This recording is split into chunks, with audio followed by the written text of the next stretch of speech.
And welcome into In Depth with Fox Carolina Sports. Hey there, I'm Aaron Cheslock. As we do each week, we catch up with local coaches and athletes and walk their path to the particular point in their careers. We got a great one from the Greenville Swamp Rabbits coming up for you this week in Dallas, Gerads. And Dallas, first of all, thanks for taking some time to join us here. I know, we're still going on in the season. I know, with treatment and off days and game days kind of staggered, it's a little tough to work in this kind of thing. So certainly I appreciate you taking some time for us. First of all, how you doing?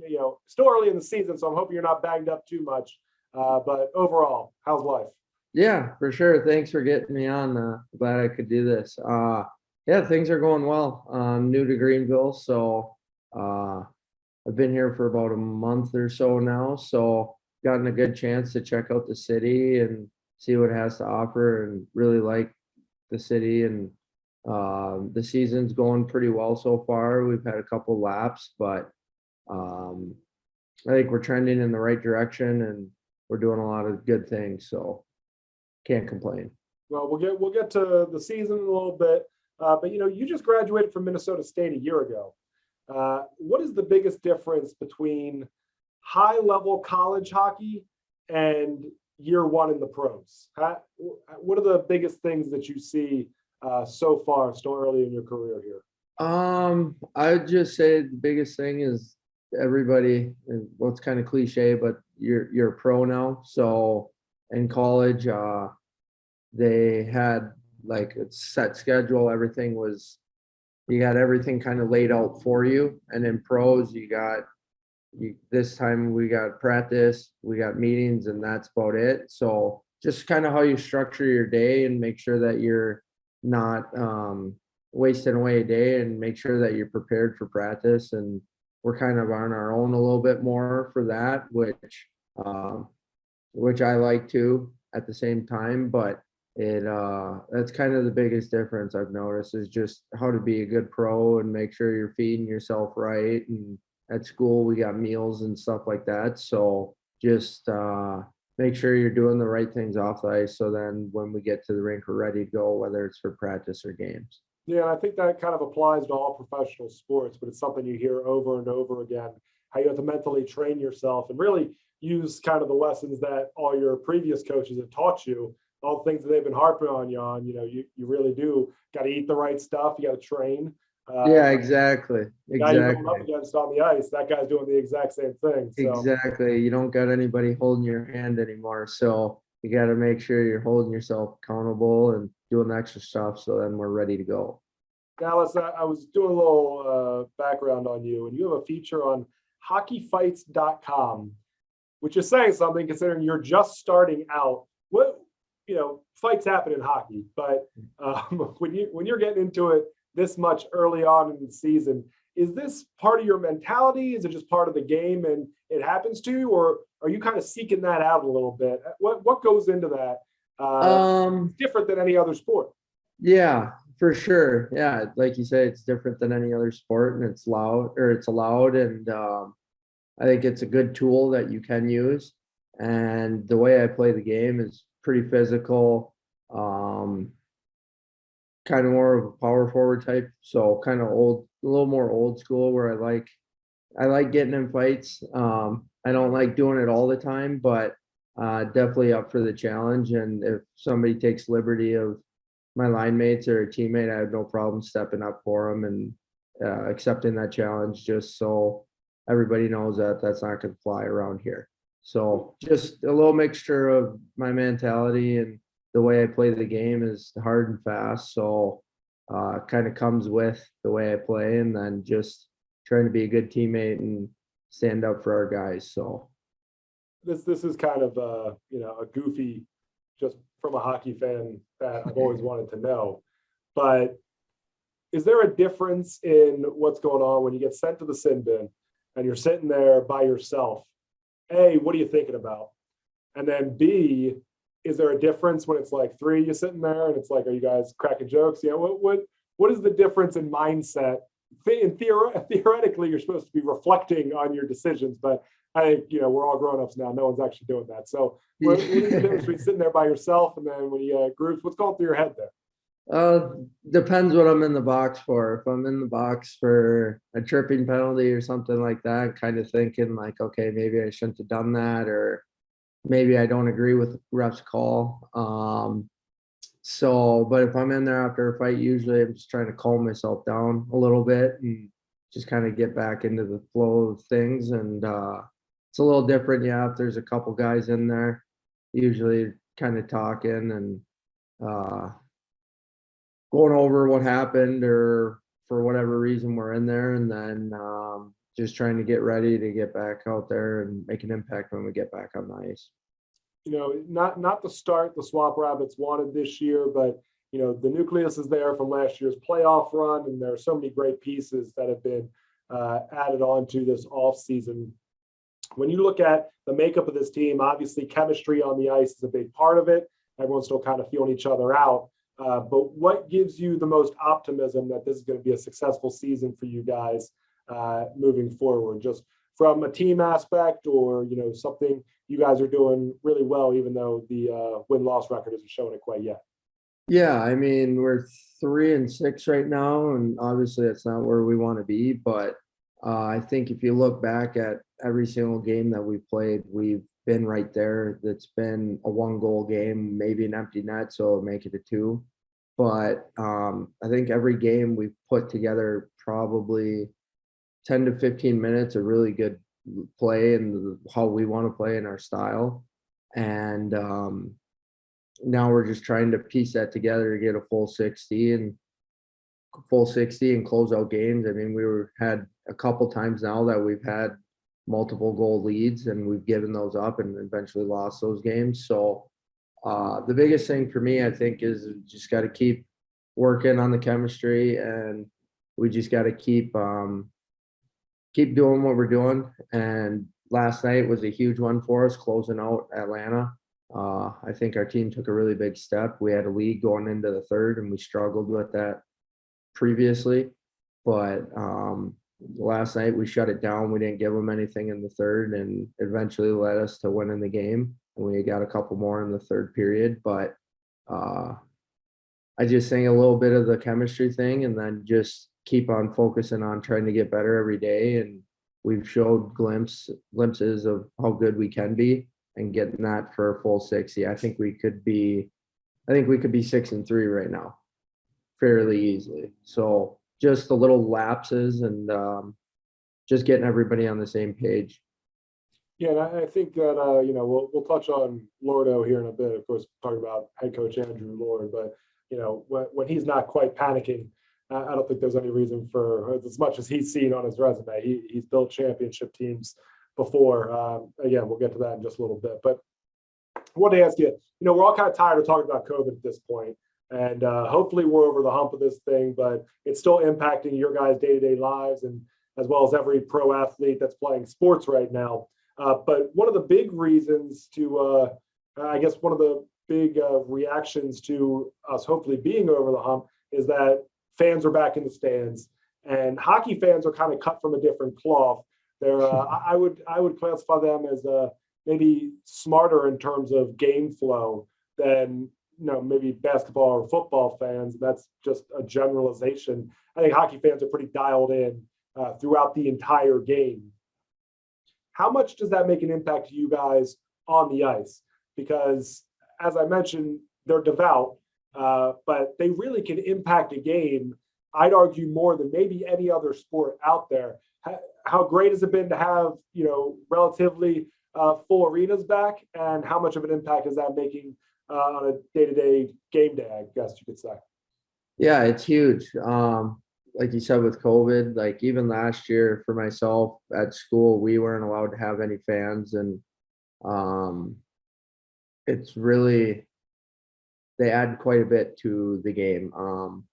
Whether you're home or away, we've had great crowds so far, and our team definitely thrives off the energy that the fans, once they get up and there's a hit or there's a goal and the fans are going nuts, and they definitely bring a lot of energy, and you can notice it. I think we notice it as athletes more now that we had it taken away from us in the past year. where we were playing in empty buildings and you could hear a pin drop basically. So now I think I've definitely noticed it more, and they definitely have a huge factor in our team success and giving us energy. And then also when we're away, it's you can also notice it if we get off to a good start and then the whole arena is silent. So they definitely play a huge factor, and appreciate all the fans that we've had out so far, and hopefully we can keep on drawing some big crowds. It's interesting. I hadn't thought about that part, is the ability to suck the life out of an arena when you're on the road as well. Yeah. That's a pretty big part. Just last year, especially when you think about the four major sports in America, with football, you could hear the pads hitting. You could or catch the ball. With baseball, the crack of the bat. Basketball, you hear it going through the net. And with hockey, I mean, it's just constant noise. So it's guys going into boards, it's slap shots, it's everything you can think of. It was so bizarre for the entire season to have that. So I think, just from a sports fan like myself, it's without question welcome. Now, I want to walk through your history to get to this point just a little bit. It's brief. You're only 25 years old, rookie season here with the Swamp Rabbits, a native of Blaine, Minnesota, a suburb of Minneapolis. Fourth on the team in scoring so far, a pair of goals, 3 assists. First goal came in the season opening loss to the Stingrays in late October. I know that was one that your team wanted to have, certainly after the way last year's playoff run ended. Game-winning goal in last night's 5-2 win. You graduated from Minnesota State, and you had a great show against St. Cloud in the NCAA tournament this past year. But when you think about where you've grown so far in your professional career, I'm not sure it gets talked enough, the leadership qualities that you bring to a team. Just in my little bit of research on you, you've been called a leader of different organizations in multiple stops. And again, you're still in your early 20s there. Where does that come from? I mean, most notably with the Mavericks last year, in the last few years, is that something kind of ingrained in you? Is that something you developed over playing for different teams and seeing what's needed at different times? And would you consider yourself more of a leader on the ice via your play, or actually helping guys up as well? So I think the best leaders can always learn. That's something that I try to pride myself on, is to listen to everybody and hear everybody's opinion. And I think you can learn a little bit of something from everybody you meet, everybody you come across. It was instilled in me from my parents. It was always do the right thing, work hard, treat people with respect, and kind of just basic core values like that. And you get what you earn. So, one thing for me is I just tried being a great teammate, I try being a great person every day, just doing little things, asking people how they're doing, just being genuine. And then I've also learned a lot from past guys that were my captains before I was fortunate enough to be captain at Mankato and Dubuque and Rio as well. I just kind of picked the little things that I liked that those guys previously or before me did, and tried to add that to myself, and just try to be a great person, and just try to be a leader and do whatever it takes for the team to win. And if that means I have to sacrifice my body for something, then laying out for pucks, or just little simple things that maybe the general fans wouldn't notice, but I know my teammates will notice, and it makes it infectious. Just something as little as that. So I'd say kind of my play a little bit, and then also I like being vocal and encouraging guys and talking, and just trying to help in any way I really can. And look, when you're laying the opposition out with uppercuts, it's pretty easy to get your teammates' attention. Who's going to ignore you at that point? We brought up Andrew Lord earlier, head coach of the team, and had so much success overseas, came back and really turned the franchise around last year, leading them to the semifinals of the Kelly Cup playoffs. Was very close against the Stingrays in that series. When you are taking instruction from your first pro gig from a guy that climbed the ranks himself in the ECHL and already has a proven resume from a coaching standpoint, that he knows how to build championships, he knows how to get the best out of his players, how much easier is it to buy into the system, the way of play, and know that, since he's been in your shoes, and I know this is probably something that you guys usually dance around, but I think it applies to every player at the AA level. He's going to give you your opportunities to shine individually so you can progress your hockey career, hopefully get into the NHL, as well as try to get this team to get a Kelly Cup at the end of the season. It's got to be easy to know that the guy has been there and done that, has your best interest at heart. Yeah, exactly. I'm really happy I chose to come here. After talking to Lordo over the summer a couple times, you just noticed I could notice the detail. Every time we were on the phone, he was taking notes, he was asking questions. But the biggest thing for me is after the first time I talked to him, he didn't just talk to me about hockey. He wasn't just another hockey player. I was a human too. He asked about family, he asked about life, what do I do outside of hockey, and really showed that he cared. And when you got a guy like that, like you say, with his pedigree, and he did really well overseas, the team had a great year last year. It makes it a lot easier to go to war for those guys and to follow his leadership. And that's where it really starts, is at the top with him, and sending the right messages and leading our team to get better every day and try getting over this little hump that we're started in. And it's easy to follow in, and with the guys that he recruited to come here and we were fortunate enough to have as my teammates, everybody's a great person. We don't have any bad people on our team. Everybody's, does things for other people. They genuinely care about each other. So that also, I think that's a huge component to us having success. And it all starts with Lordo and his leadership, and it's easy to get behind. You played a lot of your career in Minnesota, where you're from. When you come down to, and I know the Wild's big up there, but really junior hockey's big up there as well. When you come down to the Southeast and you're, throughout your travels, what would you say the biggest difference is in terms of hockey fans from where you're from to where you're playing at now? So I played a year in Texas as well in juniors, and I'd say the biggest difference is I think the fans down here really like the fighting a little bit more than the ones up north. I think, not to throw a jab at anybody down here, but I think they just kind of it's a little bigger market up there. So they have a little bit better understanding, where I feel like some fans down here, it's new to them, which is awesome that we can grow the game. So I know the fights get the fans into it, and maybe that's what brings them into the rink. But hopefully, if that brings them in, then they'll enjoy the product on ice and really get to know the game and enjoy the game and love the game as much as we do. So,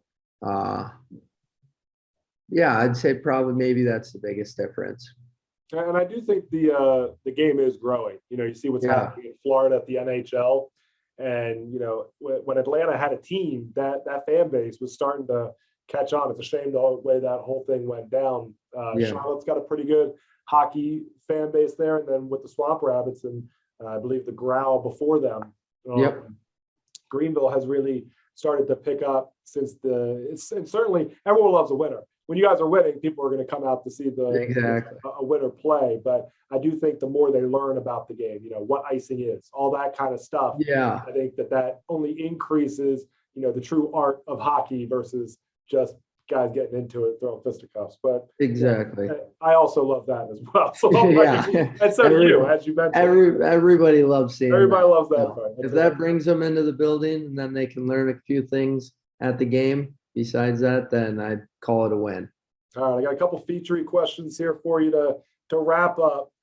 You're from Minnesota.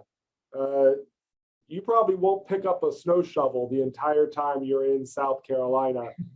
For those that are in the Carolinas, and I'm a Baltimore boy where I grew up, and I've been 10 years of not shoveling a walk.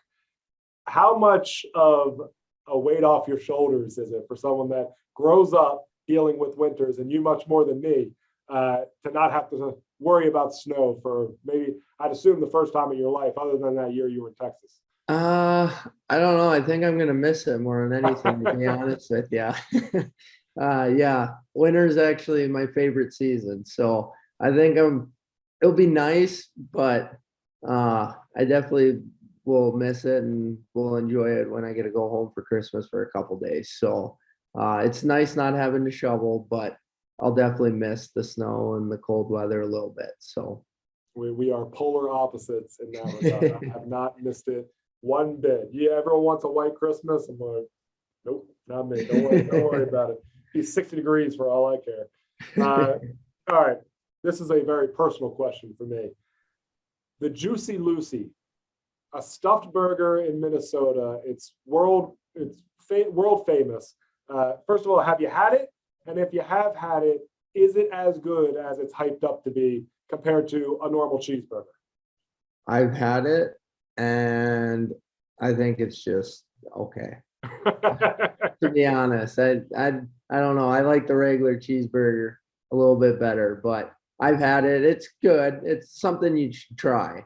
But I would, for me personally, I'm sticking with the regular cheeseburger. You know, that's not like a knock on Minnesota food at all. You know, you talk to people from Cincinnati, and they're about to get ready for the newscast, as you just heard.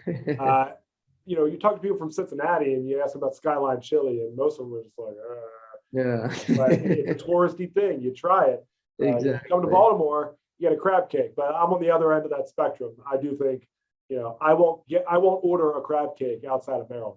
You know, you get out of Charleston, they try to sell you on their crab cakes, and it's just full of corn and filler and all that. And yeah, you know, I'm an elitist in that respect. I can get behind that. Yeah.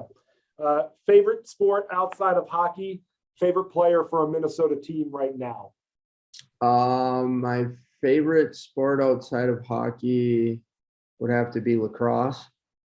And then my favorite professional athlete in Minnesota right now would be... Who's the guy that would you get starstruck by? Ooh. Starstruck by. That's a good one. I mean, you're not that old. I assume your heroes are either still playing or just wrapped up playing. Do they have to be in Minnesota? No, it could be anywhere. I figured it would be Minnesota. I didn't Okay. know the bandwagon fan, so I didn't take that into account. Sorry. No, you're good. I would have to say probably pretty basic answer, but like Alexander Ovechkin or Sidney Crosby. Yeah.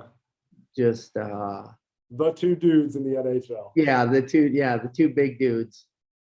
Well, so. You know, one of the most nervous that we have this thing. It's for the web.com tour. It's just below the PGA tour, the BMW Pro-Am here each year. So it's, you know, the guys that are about to go up to the PGA tour. I think it's the Corn Ferry Tour is what's called now. Then you have celebrities with them too. Yeah. And one year, Wayne Gretzky was playing in it. And when you have someone of that stature, where, you know, there's only, you know, a handful of guys that are either in the conversation of the top 2 or 3 or known as the guy in a professional sport. And Gretzky's known as the guy by most. Yeah. It's just such a relief when they're nice people. It really is, because you're going into like, just please don't ruin everything I had built up in my head of how you should be, how I've seen exactly. Yeah, exactly. But you know, if you were to rank what you're watching outside of the NHL, is it football, basketball, twist, or is it how does it go? So I usually, to be honest with you, it's mostly just hockey. I don't watch any baseball. It's too slow for me. Okay. Not a huge basketball guy. I won't turn on a football game, but if it's on, I'll kind of have it on in the background. Right now I'm watching Yellowstone, the show, the TV show. So I've kind of Hey, been Kevin Costner's played a lot of baseball players in movies. We're going to count that in the baseball category. Yeah, yeah. He's done it enough. Field of Yes. Dreams, all that stuff. Yes, exactly. So right now it's Yellowstone for me. That's kind of what I've been. Yellowstone and the NHL is kind of what I've been up to lately. Hey, man, it's good to have your priorities straight. Yeah. Final question here. And this is kind of the Mad Libs question. I'll leave it open-ended, so you choose how you want to answer it. Okay. The Greenville Swamp Rabbits 2021-22 season will be a success, will be considered a success if When we win the Kelly Cup. that's simple. Yep. I think we got a team that can do it, and we're all here to get better. And I think if we stick with our guys and stick with what we're doing, and kind of like I touched on earlier, Lordo's doing a good job, and he brought in really good people and come close as a group. I think we can go all the way, and if not, we as long as we leave it all out on the ice and we wake up in the morning and know that we did everything that we possibly could, then it's a success as well. Well, So look, I think it's admirable. That's where you guys are putting the bar. To be honest with you, I just did an interview a little bit ago with Brett Kemp. He had the exact same answer. It's Kelly Cup or bust for this bunch. And I think the talent on the roster is certainly there. Coach Lord, without question, has that pedigree of taking a good group of guys and molding them into a championship contender. And in the ECHL, there's so much uncertainty throughout each season that I do think that it's really who gets hot and plays the best hockey towards the end of the year that can really make a run at this thing. And you guys are certainly in the hunt for that. And, as we wrap up here with Dallas, I do think it's, for folks watching that may not be the biggest hockey fans, to kind of piggyback on what we were talking about before, I would recommend getting out to the Well and checking out a Swamp Rabbits game. They play hard and it's fast paced. So you will see really good puck movement. And if someone says something smart to Dallas, he might knock him out right there in front of where you're sitting. So you always got that opportunity as well. He is Dallas Gerads. We certainly appreciate you taking some time with us, man, and wish you the best of luck this season and moving forward in your hockey career as well. Yeah, thanks. Thanks for having me on. I appreciate it. And thank you for joining us here for this week's edition of In Depth with Fox Carolina Sports. We'll see you right back here with another great episode next week. Have a great one.